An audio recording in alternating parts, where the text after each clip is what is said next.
Every time fear, anger, or sadness shows up, you try to push it away, right? You feel as though these emotions are a curse, they are a burden unto you. But what if I told you it is this perspective that you have towards your negative emotions that is keeping you stuck? Here is the secret.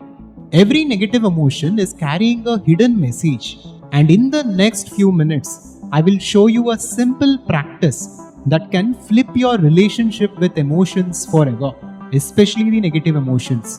So here is the question. If our negative emotions are not our enemies, then what are they? And what are they trying to say? I want to show you a very different way to see them through the understanding of Vedanta. Not as problems, but as signals that you can listen to. Your deepest nature is joy or bliss as per Vedanta.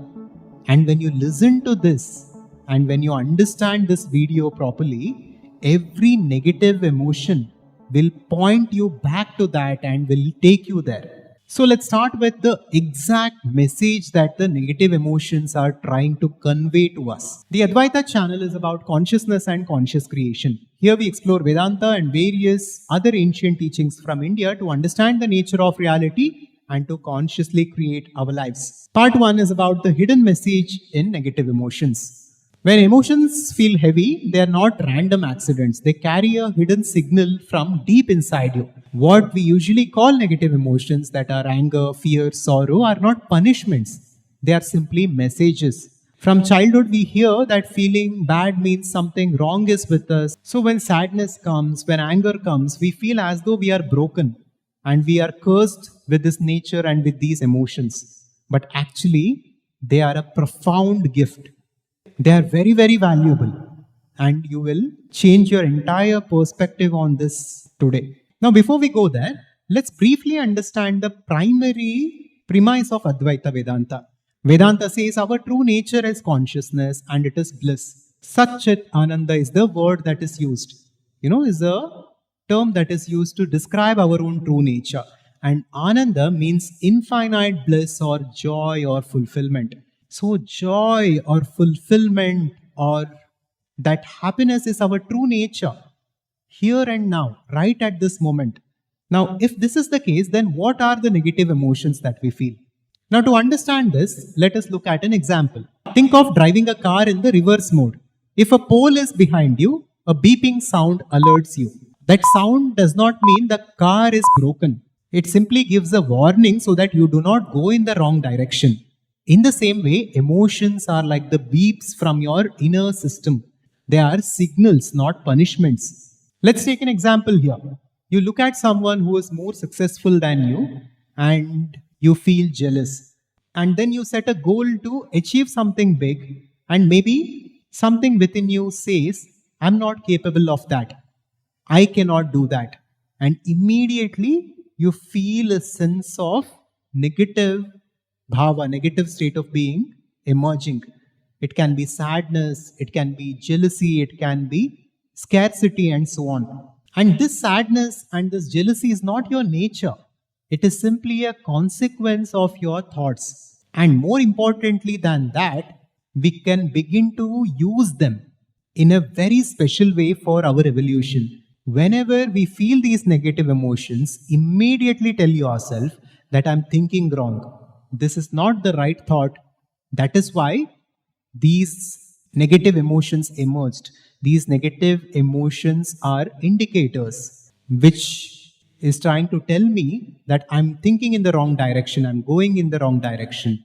So stop comparing yourself to someone else and stop saying that you cannot do something, and begin to accept who you are and begin to see yourself as someone who has already achieved everything and who already has everything and who is already full and complete. When you begin to see yourself in this way, all the negative emotions subside, showing you that you are thinking in the right direction. Now, within the Advaita conscious society, we have a concept called the Bhava compass. So it's like a compass that we are having, which shows us when we are going right and when we are going wrong. So if we are experiencing the positive state of being, the positive bhava, that is joy, fulfillment, freedom, happiness, it means the compass is pointing in the right direction and we are going in the right direction. But at the same time, if we experience negative state of being like jealousy, anger, resentment, depression, and so on, it again means the compass is just trying to show us that we are going in the wrong direction. There is nothing wrong in the compass, there is nothing wrong in you yourself. The very fact that negative emotions are popping up shows that you are right, you are already full. It is because you're going away from your true nature, you're experiencing the negative emotions. So, from Vedantic perspective, think of it in this way. At the center is fulfillment and joy and happiness, which is the core being, which is who you truly are. Now, the moment you walk away from this core nature, the moment you are out of alignment with your true nature, the compass begins to send a message and it gives you an indicator through a negative emotion. It can be fear, it can be a sense of scarcity, it can be jealousy, it can be anger, whatever it is just an indicator which is telling you that you are going out of alignment with who you are. So just take a pause, become conscious, and align yourself back to who you truly are and keep yourself there.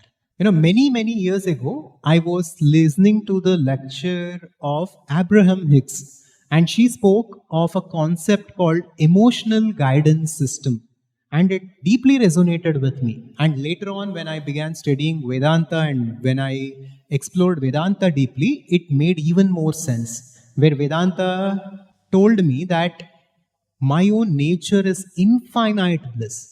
Whenever I am experiencing any kind of negative emotion, it means that I'm not experiencing myself. I'm experiencing something apart from myself and I'm going out of alignment. Now, to get clarity on this, here is a small test that you can make use of. If an idea or a thought feels light and uplifting, it is usually closer to what is real, who you truly are. If it feels heavy or painful or constricting in any way, it reflects a false self-view. Of course, there can be a lot of nuances and there can be a lot of details here, but overall, in a broad way, this is how we can look at reality. So that is the simple test. If a thought is uplifting, if it feels passionate, joyful, then it is closer to the truth. If it pulls you down, it comes from error.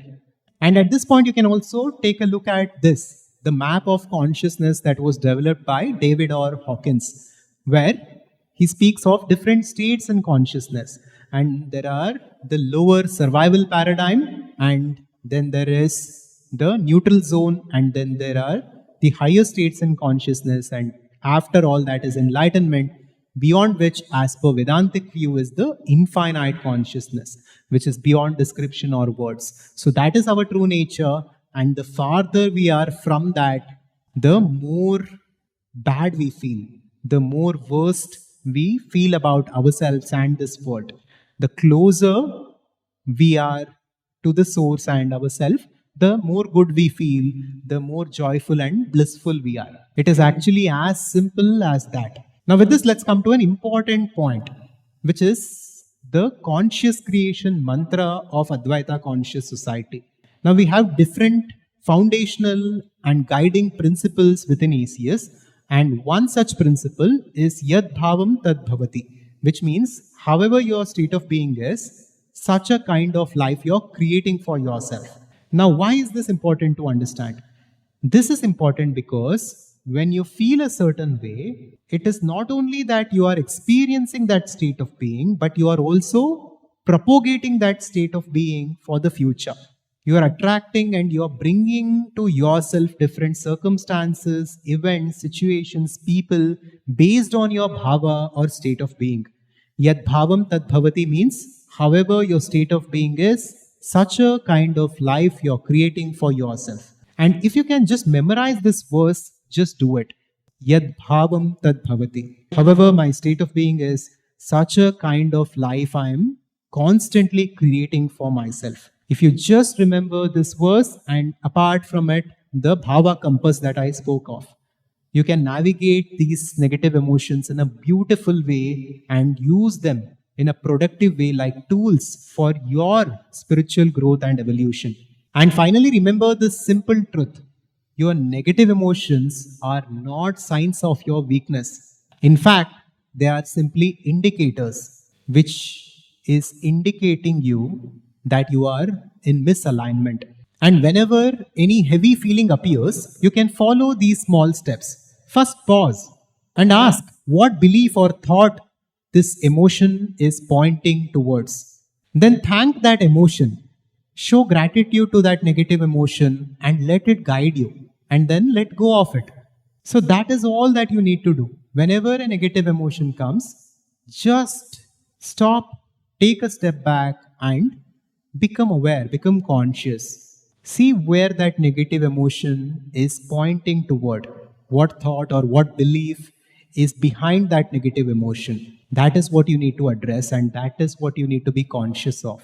If there are negative beliefs and thoughts, you just need to remove them, or you can focus towards certain positive thoughts or positive activity. You can meditate, you can listen to music. There are a lot of things that we can do in order to navigate that. But in essence, it is just about being conscious. And next, you can check out this important video that we had made on who are you actually. Beyond all the identifications, what exactly is that which you call you? It's a very important and a very interesting exploration. Check out this next, and I will see you in the next one. Subscribe to Adhvaitha to wake up. Shivoham.